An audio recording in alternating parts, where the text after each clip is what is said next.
So here we are at episode 2. And what I'm going to talk about today is an introduction to ball motion. And I want the bowler, you, to do a self-assessment on how you throw a ball and how your physical game is going to affect your ball motion down the lane. And there are 4 aspects of ball motion that goes to the physical game. It involves ball speed, revolutions, axis tilt, and axis rotation. And in this episode, I want you to concentrate on your game and on your ball speed and revolutions. And then on a later episode, probably the next episode, I'm going to talk about axis tilt and rotation and how that affects ball motion. So I've had some questions that involve ball motion. And I think in order to get a really clear understanding and to get a good answer on those things, that some of the questions are about how do you deal with transition, or what's better, symmetrical or asymmetrical, things like that. But a lot of bowlers, in my experience, don't really look at how their ball is traveling down the lane, where it changes direction, how aggressively it changes direction. It's just like, I'm going to stand here, throw it here, and I'm going to expect it to go in a straight line for however long the pattern is.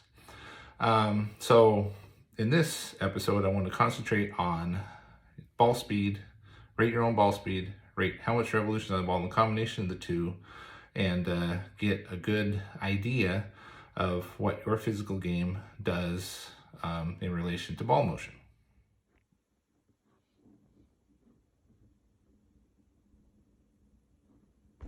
So when you do this self-assessment, I want you to concentrate on what your ball speed is and how many revolutions you put on the ball. And this is going to be a generalized subjective assessment unless you have some sort of access to some sort of a program that measures your speed and revolutions accurately.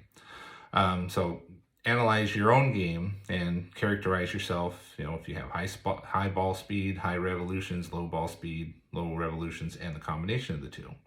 So within that, I split those up into 4 categories. And this is your generally used terms without the bowling industry and how to characterize players. You're either speed dominant, rev dominant, and then a little bit closer to where your ball speed and your revolutions blend together.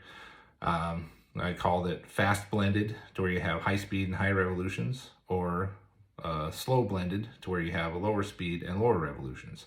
And those 2 styles will more generally give you a smoother ball reaction. Because if you're, if you have a lot of revs and slow ball speed, your ball has a lot of time to react to friction, and the more revolutions you have on the ball, the more aggressively the ball is going to change direction when it is able to react to friction.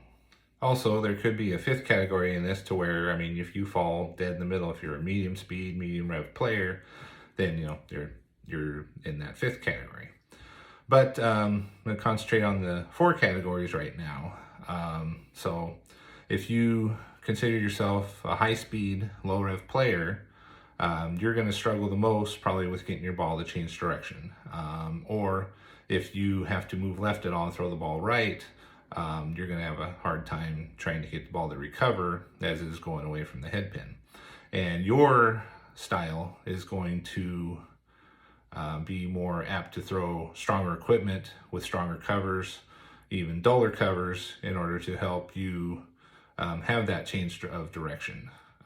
Then, if you characterize yourself as a lower speed, higher revolution player, you're probably going to struggle more with getting the ball down the lane, because with your slower speed, you're giving your ball more time to react to friction. And then with the higher revolutions, the ball is going to change direction more aggressively because of the revolutions. So your style is going to be more apt to throw balls that are weaker cover, weaker core, or even going down into urethane and even sometimes plastic, just to help your ball get down the lane and not change direction too quickly, too aggressively, in order you to get more of an even ball motion and something more predictable.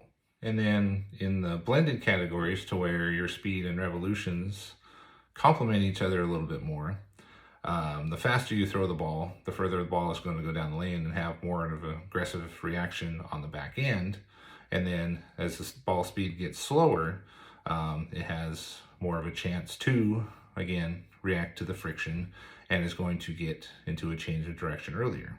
So the lower speed, low rev players are generally the more accurate players, but a lot of times you need help getting the ball down the lane and having the ball get around the corner enough to kick out the corners. You're going to hit the pocket a lot, but a lot of times it's hard to kick the corners out, especially when the heads dry out.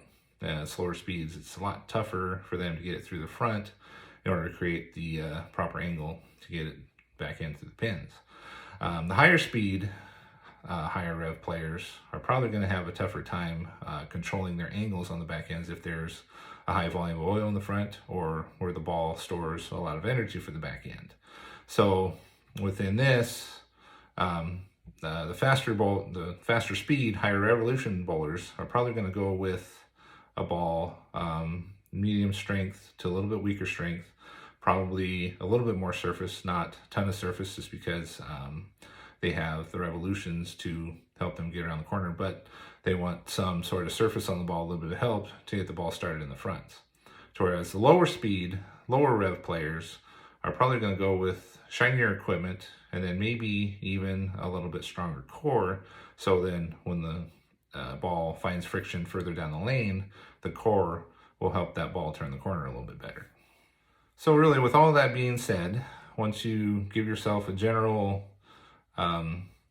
subjective analysis of what your game is and how your ball will generally react to a lane condition, this is the start. This is a build up to future learning to where we can go, okay, if I'm a faster speed, I'm going to probably need more, a little more surface more often, and if depending on my rev rate, depending on what ball I want to choose to throw at this point is going to depend on what strength of weight block I'm going to need. So again, this is just a very general start to what we can look into going forward, which is going to be, how do I attack certain patterns? How do I attack certain lane surfaces? How do I attack, certain transitions?